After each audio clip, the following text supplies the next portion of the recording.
Chapter number 6, Object Oriented Concept. So 1 થી 5 chapter આપણા over થઈ ગયા છે. 1 થી 5 ચેપ્ટરના રિવાઇઝ અને એના જે રેકોર્ડિંગ લેક્ચર છે યુટ્યુબ પર અવેલેબલ જ છે, તમે લોકો જોઈ શકો છો ત્યાંથી. આજથી chapter number 6 object oriented concepts આપણે સ્ટાર્ટ કરીશું. સો બેઝિકલી 1 થી 5 ચેપ્ટર વેબસાઇટના રિલેટેડ, HTML ના રિલેટેડ, CSS ના રિલેટેડ હતા જે ઓવર થયા. હવેથી જે 6 નંબરનું ચેપ્ટર છે અને તમારા 13 ચેપ્ટર છે, તો 6 to 12 ચેપ્ટર એટલે કે નાઉ 6 હવે અપકમિંગ જેટલા બી ચેપ્ટર્સ છે એ પ્રોગ્રામિંગના રિલેટેડ છે. તો પ્રોગ્રામિંગના કન્સેપ્ટ, પ્રોગ્રામિંગ, જાવા પ્રોગ્રામિંગ તમે સમજશો. જે લોકોને પ્રોગ્રામિંગમાં મજા આવે છે તે લોકોને હું સજેસ્ટ કરીશ કે આગળ આફ્ટર 12 તમે લોકો IT ફિલ્ડને સિલેક્ટ કરો, કેમ તો એક મજાનો સબ્જેક્ટ છે, ગમતો સબ્જેક્ટ છે, જેના અંદર સારી એક કરિયર ઓપોર્ચ્યુનિટી તમે બનાવી શકો છો. બાકી જસ્ટ ફોર સ્ટડી અને જસ્ટ ફોર HSC માટે ઇટ્સ ઓકે, તો તમને કોઈ ફોર્સ નહીં કરી શકું.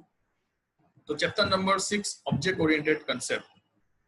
તો બેઝિકલી તમારા માટે ઓબ્જેક્ટ ઓરિએન્ટેડ આ શબ્દ જ એક નવો શબ્દ છે, ઓબ્જેક્ટ ઓરિએન્ટેડ. ઓકે, તો પહેલા હું તમને થોડું ઓવરવ્યુ આપી દઉં. પ્રોગ્રામિંગ લેંગ્વેજ, ઘણી બધી પ્રોગ્રામિંગ લેંગ્વેજ માર્કેટમાં અવેલેબલ છે. C++, જાવા, ઘણી બધી પ્રોગ્રામિંગ લેંગ્વેજ છે, રાઈટ? તો ઓરિજિન જે પ્રોગ્રામિંગની શરૂઆત થઈ એને આપણે એવું કહી શકીએ કે સી પ્રોગ્રામિંગ લેંગ્વેજથી પ્રોગ્રામિંગની શરૂઆત થઈ. એના પહેલા બી ઘણી બધી લેંગ્વેજ છે, પણ સી એક સ્ટાન્ડર્ડરાઇઝ પ્રોગ્રામિંગ લેંગ્વેજ હતી જે ફોલો કરતી હતી ફંક્શનના અંડર, એટલે કે પ્રોસિજર ઓરિએન્ટેડ પ્રોગ્રામને. હવે તમે પાછા આવી ગયા, સર આ પ્રોસિજર ઓરિએન્ટેડ શું છે અને ઓબ્જેક્ટ ઓરિએન્ટેડ શું છે? તો પાછું હું તમને થોડું અંડર ડીપલી જઉં છું. હું ટ્રાય કરું છું કે થોડા હાઈ લેવલ પરથી લો લેવલ પર આવું. તમે ટ્રાય કરો કે તમારા લેવલને થોડો ઉપર આવો, તો તમને કન્સેપ્ટમાં સમજવાની મજા આવશે. ઓકે, તો પ્રોસિજર ઓરિએન્ટેડ પ્રોગ્રામિંગ એટલે એવી પ્રોગ્રામ જેમાં આપણે દરેક કામ માટે ફંક્શન બનાવવા પડે. જેમ કે હું એવું કહું કે તમારે કેલ્ક્યુલેટરનો પ્રોગ્રામ બનાવવાનો છે, તમે તો નહીં બનાવી શકો, પણ હું એવું કહું કે મારે સી પ્રોગ્રામિંગની મદદથી કેલ્ક્યુલેટરનો પ્રોગ્રામ બનાવવો છે, તો મારે કેલ્ક્યુલેટરની ફંક્શનાલિટી સમજવી પડે કે addition, multiplication, subtraction, division, display, આ બધા એના શું થઈ ગયા? ફંક્શન થઈ ગયા. તો પ્રોસિજર ઓરિએન્ટેડ પ્રોગ્રામિંગના અંદર મારે દરેક વસ્તુના ફંક્શન બનાવવા પડે, રાઈટ? બટ ઓબ્જેક્ટ ઓરિએન્ટેડના અંદર એવું નથી. ઓબ્જેક્ટ ઓરિએન્ટેડ પ્રોગ્રામિંગના અંદર મારે જેટલું કામનું છે એટલાનો જ યુઝ કરવાનો, એટલાના જ ફંક્શન બનાવવાના, એટલાના જ કોડ લખવાના, બાકી બધાને લખવાની જરૂર નથી. લેટ્સ સે એક્ઝામ્પલ હું એવું કહું કે કેલ્ક્યુલેટરનો યુઝ તો કરી દીધો, કેલ્ક્યુલેટરનો પ્રોગ્રામ તો બનાવી દીધો, પણ મારે નેગેટિવ નંબર, મલ્ટિપ્લિકેશન વાળાના અંદર નેગેટિવ નંબર, એ બધાને ઇગ્નોર કરવા છે. તો પ્રોસિજર ઓરિએન્ટેડ પ્રોગ્રામિંગમાં આવું પોસિબલ નહીં હતું, તમારે બધું જ લખવું પડે. બટ ઓબ્જેક્ટ ઓરિએન્ટેડમાં કેવું છે, તમને જેટલું કામનું છે એટલું જ લખો, પછી જેમ જેમ આગળ વધો તેમ તેમ તમને રીયુઝેબિલિટી કરતા જાઓ, જેને ઇનહેરિટન્સનો કન્સેપ્ટ બી કહેવાય. ઓકે, તો પ્રોગ્રામિંગના કન્સેપ્ટિંગમાં તમે આટલું યાદ રાખો અત્યારે કે બે ટાઈપની પ્રોગ્રામિંગ લેંગ્વેજ છે, એક પ્રોસિજર ઓરિએન્ટેડ અને બીજી છે ઓબ્જેક્ટ ઓરિએન્ટેડ. સી પ્રોગ્રામિંગ જે તમે 10મામાં કદાચ કોમ્પ્યુટર લીધું હશે તો ભણી ગયા હશો, એ પ્રોસિજર ઓરિએન્ટેડ હતી. ને હવે આપણે જઈશું તો જાવા પ્રોગ્રામિંગ છે જે છે ઓબ્જેક્ટ ઓરિએન્ટેડ. ઓકે, તો આટલો એક બેઝિક ઓવરવ્યુ હું તમને આપી દઉં છું. હવે આપણે થિયરી પ્રમાણે જઈએ. Today we are in the era of internet. આપણે ઇન્ટરનેટની દુનિયામાં છે આજે. Yes, websites and web base operation where rapid application development and reusability of source code is very important. શું બહુ ઇમ્પોર્ટન્ટ છે? તો websites and web base operation જ્યાં rapid application development થતી હોય અને રીયુઝેબિલિટી થતું હોય એ બહુ જરૂરી છે.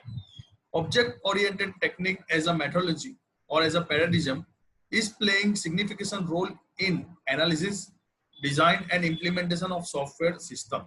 એટલે ઓબ્જેક્ટ ઓરિએન્ટેડ એક એવી ટેકનિક છે, એવી મેથડ છે, એવું એક પેરાડિઝમ છે, એવું નમૂનો છે જે એનાલિસિસમાં, ડિઝાઇનિંગની, ઇમ્પ્લિમેન્ટના સોફ્ટવેરમાં એક સારો રોલ ડિપેન્ડ કરે છે. Software development using object-oriented methodology are presumably to be more reliable, easier to maintain, reuse and enhance.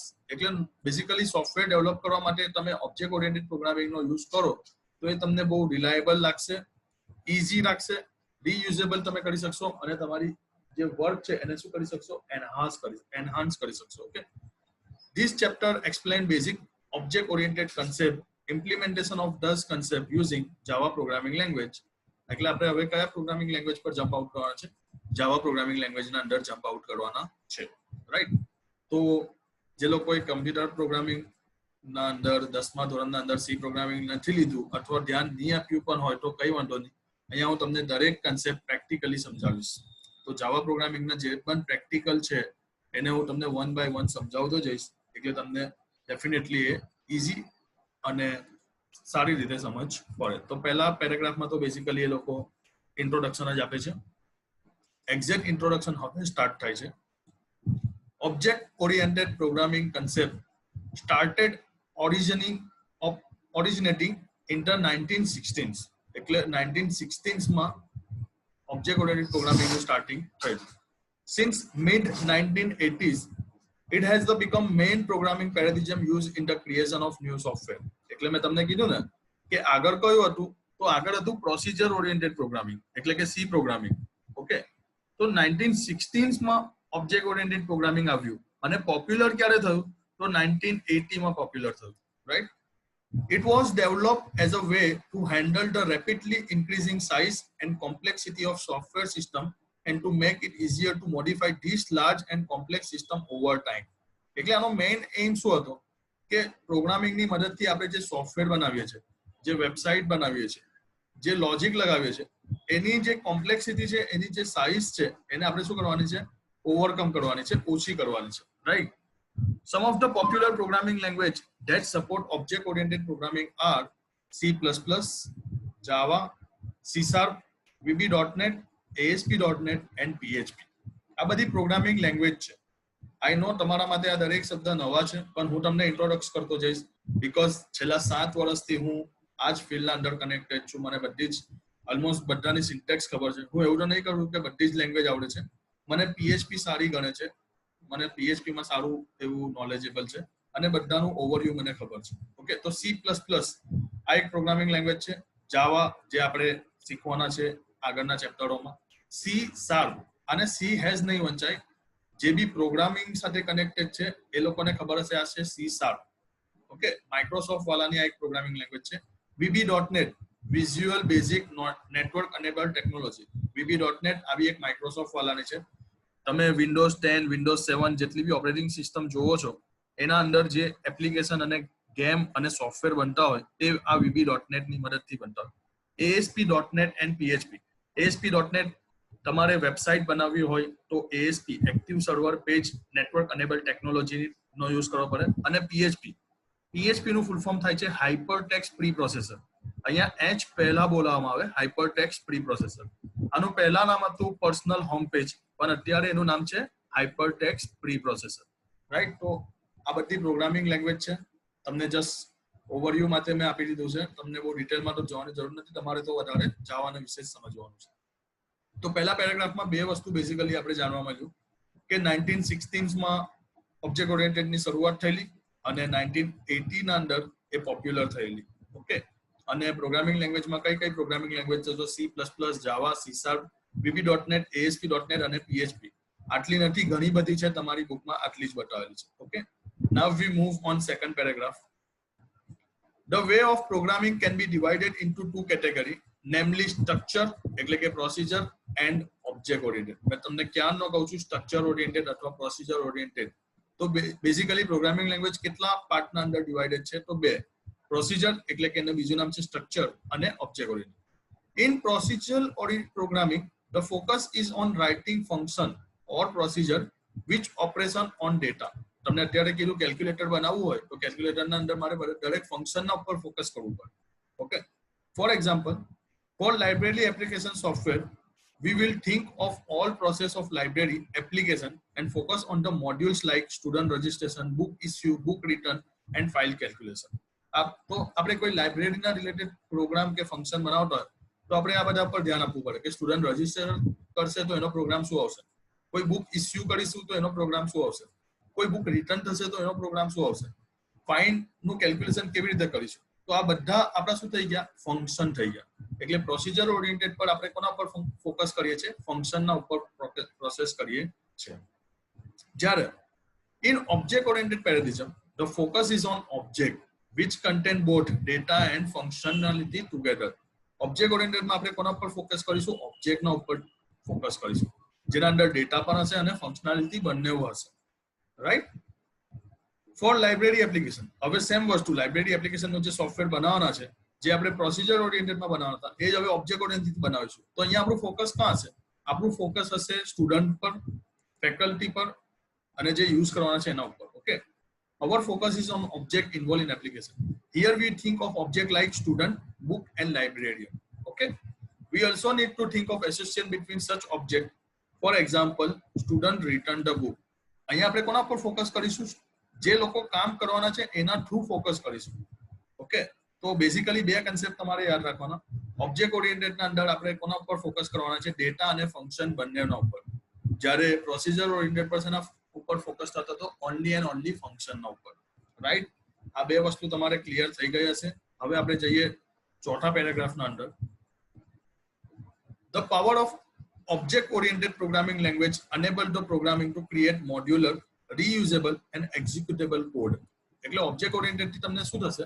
તમે મોડ્યુલરાઇઝ કરી શકશો. What is modularise? પહેલા એ કરી શકો. તમને કહું, તમે તમારા કામને અડધું અડધું ડિવાઈડ કરી શકો. એને કહી શકીએ આપણે મોડ્યુલ. લેટ્સ સે હું એક્ઝામ્પલ થી તમને સમજાવતો વધારે સમજ પડશે. હું તમને એવું કહું કે મારી પાસે એક મોટું સ્ટોરેજ ભાડાની એક જગ્યા છે. હવે મારું કામ છે પ્રોગ્રામિંગ અને મારા ફ્રેન્ડનું કામ છે ડિઝાઇનિંગ. તો હું શું કરીશ? એના માટે પણ અલગ જગ્યા લઉં ને મારા માટે પણ અલગ જગ્યા લઉં. એના કરતા અમે બંને પાર્ટનરશિપમાં કામ કરીએ કે ડિઝાઇનિંગનું જેટલું બી કામ આવે તું કર અને કોડિંગનું જેટલું બી કામ આવે હું કરીશ. તો શું કર્યું? અમે લોકોએ યુઝેબિલિટી કરી પણ રીયુઝેબિલિટી કરી. જે 15,000 નું રેન્ટ અમે ચૂકવતા હતા, હવે એની જગ્યા પર અમે અડધું ચૂકવીશું. એટલે 7,000 એ ચૂકવશે અને 7,000 હું ચૂકવીશ. એટલે મારું કામ કેવું થઈ ગયું? ઓબ્જેક્ટના બેસિસ પર થઈ ગયું. પેલાનું કામ છે ડિઝાઇનિંગ, તો ડિઝાઇન પર ફોકસ કરશે. મારું કામ છે કોડિંગનું, તો હું કોડિંગ પર ફોકસ કરીશ. જ્યારે પેમેન્ટ આપવામાં આવશે, જ્યારે રેન્ટ ચૂકવવાનું આવશે, તો અમે અડધું કરી દઈશું. તો અમે શું કરીએ છીએ? રીયુઝેબિલિટી કરી રહ્યા છે વસ્તુના. તો ઓબ્જેક્ટ ઓરિએન્ટેડ પ્રોગ્રામિંગના અંદર પણ એવું જ હોય. તમે પ્રોગ્રામને શું કરી નાખશો? રીયુઝેબલ કરી નાખશો, મોડ્યુલર કરી નાખીશો. ઓકે, આગળ પ્રેક્ટિકલી આવશે ત્યારે હું તમને ડિટેલમાં સમજાવીશ. એઝ અ રિઝલ્ટ, આનાથી શું ફાયદો થઈ જાય? Programmer can formulate a program by composition and modification of existing modules. Programmer એની મરજીથી હવે પ્રોગ્રામના અંદર મોડ્યુલાઇઝ બી કરી શકશે અને એના અંદર ચેન્જીસ કરવું હશે તો પણ કરી શકશે. Flexibility is gained by being able to change or replace modules without disturbing other part of code. કોઈ બીજાને ડિસ્ટર્બ કર્યા વગર આરામથી આપણે ફ્લેક્સિબિલિટી કરી શકીએ. લેટ્સ સે એક્ઝામ્પલ, મારા જ કેસના અંદર ડિઝાઇનિંગ પણ છે ને કોડિંગ પણ છે. હવે હું કહું કે ભાઈ તું ડિઝાઇનર બરાબર નથી, તો હું કોઈ બીજાને પણ હાયર કરી શકું છું. ઓકે, તો it is one kind of flexibility. Software development speed is gained by reusing and enhancing the existing code. આનાથી શું થશે? તો સોફ્ટવેર ડેવલપમેન્ટના અંદર જે રીયુઝેબિલિટી છે એ વધશે અને એના કારણે આપણું ડેવલપમેન્ટ કેવું થશે? ફાસ્ટ થશે, right? Object oriented programming use object as is fundamental building block. એક્ઝામમાં બહુ વાર પૂછાય છે કે ઓબ્જેક્ટ ઓરિએન્ટેડ પ્રોગ્રામિંગના અંદર શું ઇમ્પોર્ટન્ટ વસ્તુ છે? તો યાદ રાખવાનું, ઓબ્જેક્ટ. દરેક વસ્તુ શેના ઉપર થાય? ઓબ્જેક્ટના અંદર. Similar object are classified using concept of class. એટલે આ ઓબ્જેક્ટના કલેક્શનને, ગ્રુપને આપણે શું કહીશું? ક્લાસ કહીશું. Okay, a computer language is object oriented if they support 4 specific object properties called abstraction, encapsulation, polymorphism and inheritance. ચારો ચાર શબ્દ તમારા માટે નવા છે, પણ આ ચારો ચાર વસ્તુ આપણે આગળ ડિટેલમાં સમજવાના જ છે, એટલે તમારે યાદ રાખવા પડશે. પહેલું આવશે એબ્સ્ટ્રેક્શન, બીજું એન્કેપ્સ્યુલેશન, ત્રીજું પોલીમોર્ફિઝમ અને ચોથું ઇનહેરિટન્સ. કોઈ પણ ઓબ્જેક્ટ ઓરિએન્ટેડ પ્રોગ્રામિંગ નો કન્સેપ્ટ લઈ લો, એના ચાર આ પિલર છે, ચાર એના ઇમ્પોર્ટન્ટ કન્સેપ્ટ છે. પહેલું શું છે? એબ્સ્ટ્રેક્શન. એબ્સ્ટ્રેક્શન એટલે છુપાવવું, હાઇડ કરવું. તો પબ્લિક, પ્રાઇવેટ, પ્રોટેક્ટેડ આવા કન્સેપ્ટ આવશે, જેની મદદથી આપણે એબ્સ્ટ્રેક્શન નો કન્સેપ્ટ ઇમ્પ્લિમેન્ટ કરીશું. જેવી રીતે કે તમને એક્ઝામ્પલ આપું કે તમને ખબર છે કે તમારા ટીવી નો રિમોટ થી તમે ચેનલ અપ ડાઉન કરો છો, તમે વોલ્યુમ અપ ડાઉન કરો છો, તો આ કેવી રીતે કરો છો? રિમોટની મદદથી. પણ રિમોટના બેકગ્રાઉન્ડમાં શું પ્રોસેસ છે તમને ખબર છે? ના, નથી ખબર. તો it is kind of abstraction. બીજું આવ્યું એન્કેપ્સ્યુલેશન. તો કેપ્સ્યુલ શબ્દ તમને ખબર છે? કેપ્સ્યુલના અંદર શું હોય? અલગ અલગ દવાનું મિક્સઅપ, એને આપણે શું કહી શકીએ? કેપ્સ્યુલ. તો અહીંયા પણ આવી ગયું એન્કેપ્સ્યુલેશન, એટલે ડેટા અને ફંક્શનનો મિક્સઅપ કરીને તમે કંઈક લોજિક લગાવશો જેને શું કહેવાય એન્કેપ્સ્યુલેશન. ત્રીજો એક વર્ડ આવી ગયો પોલીમોર્ફિઝમ. પોલીમોર્ફિઝમનો મતલબ શું થાય, તમારું જે કામ છે એનાથી તમે કંઈક વધારે કામ કરો છો. આપણે એને કહી શકીએ ઓવરલોડિંગ. લેટ્સ સે એક્ઝામ્પલ હું તમને કહું કે તમે અત્યારે સ્ટડી કરી રહ્યા છો તો તમે થઈ ગયા સ્ટુડન્ટ. ઓકે, હવે સ્ટડી ઓવર થઈ ગઈ તો તમે હવે તમારા ઘરના અંદર થઈ ગયા તમારા ડેડીના, તમારા મોમના ડોટર અથવા સન. ઓકે ઓકે, હવે તમે તમારા ફ્રેન્ડ્સને મળો છો તો તમે થઈ ગયા ફ્રેન્ડ, રાઈટ? તો આ શું થઈ ગયું, તમારું નામ તો એક જ છે પણ તમારું કામ અલગ અલગ છે, એટલે તમે શું થઈ રહ્યા છો, ઓવરલોડ થઈ રહ્યા છો. તો અહીંયા પ્રોગ્રામિંગ પ્રમાણે પણ આપણે સમજીશું પોલીમોર્ફિઝમ શું છે, એનો કન્સેપ્ટ સમજીશું. અને છેલ્લો એક કન્સેપ્ટ છે ઇનહેરિટન્સ. ઇનહેરિટન્સનો ગુજરાતી મિનિંગ થાય વારસો. જેવી રીતે આપણે કહીએ ને કે આપણા મોમ ડેડની અમુક આદતો આપણા અંદર ઇનહેરિટ થઈ છે, તો આ ઇનહેરિટ થવું એટલે વારસામાં મળવું, રાઈટ? તો આ ચાર મેઇન કન્સેપ્ટ છે જેને આપણે ડિટેલમાં સમજીશું. એબ્સ્ટ્રેક્શન, એન્કેપ્સ્યુલેશન, પોલીમોર્ફિઝમ અને ઇનહેરિટન્સ. ઓકે, તો આજના લેક્ચર માટે બેઝિકલી આટલું જ. આપણે ચેપ્ટર 6 સ્ટાર્ટ કર્યું છે જેના અંદર ઓબ્જેક્ટ ઓરિએન્ટેડનું આપણે ઓવરવ્યુ લીધું અને એના કન્સેપ્ટને આપણે કવર અપ કર્યું. કાલના લેક્ચરમાં આપણે ઓબ્જેક્ટ શું છે એના વિશે ડિસ્કસમાં આગળ જઈશું અને ક્લાસ શું છે તે પણ આપણે ડિસ્કશન કરીશું.